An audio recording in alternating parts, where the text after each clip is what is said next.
ధన్యవాదాలు అధ్యక్ష. సురేష్ గారు ఉదయగిరి.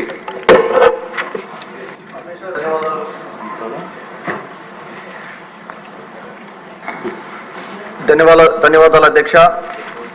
శాసనసభ్యుడిగా పోటీ చేసే అవకాశం ఇచ్చిన గౌరవ ముఖ్యమంత్రి చంద్రబాబు నాయుడు గారికి, యువనేత లోకేష్ బాబు గారికి, అలాగే మా ఉదయగిరి ప్రజానీకానికి ధన్యవాదాలు తెలుపుకుంటా ఉన్నాను.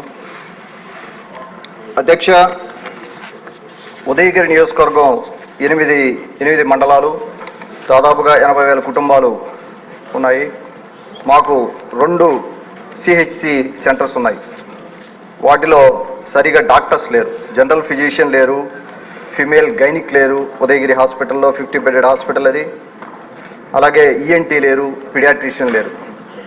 అలాగే 2 హాస్పిటల్స్లో కూడా సరైన డాక్టర్ సదుపాయం లేదు. రీసెంట్గా ఒక 12 ఏళ్ల అబ్బాయి స్నేక్ బైట్ అయితే నైట్ టైం పడుకుని ఉంటే బెడ్ మీద హ్యాండ్ కిందకి పడినప్పుడు స్నేక్ బైట్ చేస్తే ఆ కుర్రోడ్ని సేవ్ చేసుకోలేకపోయాం.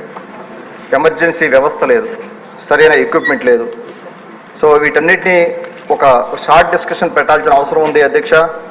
మాది పూర్తిగా వెనకబడిన ప్రాంతం, పూర్తిగా నిర్లక్ష్యానికి గురైన నియోజకవర్గం, అభివృద్ధికి నోచుకున్న నియోజకవర్గం.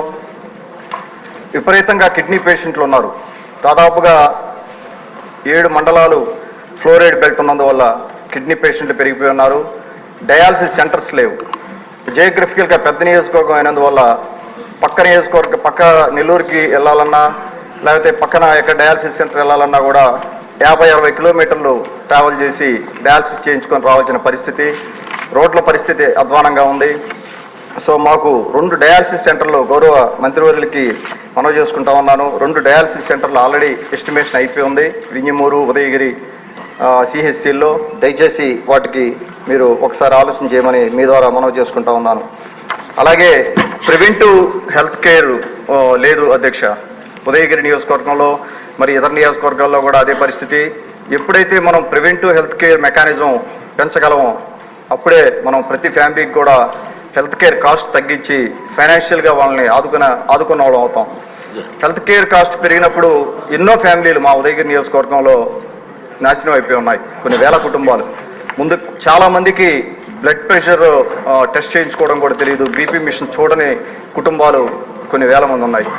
దయచేసి నేను మంత్రి గారికి మనవి చేసుకుంటున్నాను, ప్రత్యేక దృష్టి పెట్టి మా ఉదయగిరి నియోజకవర్గం మీద మాకు దయచేసి సహాయం చేయమని అడుగుతా ఉన్నాను మీ ద్వారా.